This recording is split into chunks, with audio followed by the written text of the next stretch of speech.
2023 সালে time magazine তাদের time 100 next লিস্টে অন্তর্ভুক্ত করেন 37 বছর বয়সী ব্রিটিশ অভিনেতা জোনাথন বেইলিকে। বিশ্বের সবচেয়ে প্রভাবশালী উদীয়মান শিল্পী ও নেতাদের তালিকায় স্থান পান তিনি।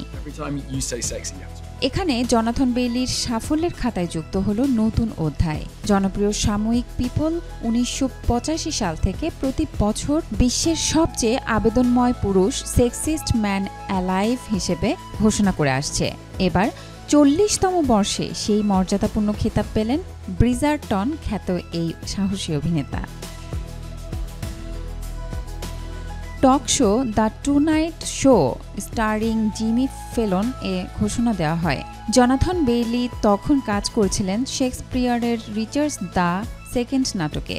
নেটফ্লিক্সের জনপ্রিয় সিরিজ ব্রিজারটনে লর্ড অ্যান্থনি ব্রিজারটনের চরিত্রে অভিনয়ে ব্যাপক প্রশংসা কুড়ান ব্রিটিশ এই অভিনেতা।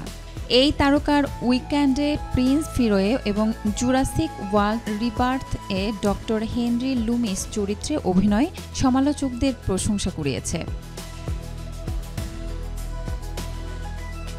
পিপল সাময়িক প্রথম আবেদনময় পুরুষের তালিকায় জায়গা করে নেন মেগ গিলসন। গেল বছর এই খেতাব পেয়েছিলেন জন ক্রাসিনস্কি। এছাড়া সাম্প্রতিক বছরগুলোতে এই তালিকায় ছিলেন Patrick Dempsey, Chris Evans, Paul Rudd, Michael B Jordan ও জন লেজেন্ডের মতো তারকারাও স্থান পেয়েছিলেন। 2008 সালে বলিউডের অক্ষয় কুমারও People magazine sexiest man alive খেতাবে ভূষিত হয়েছিলেন। Desk report, B news 24।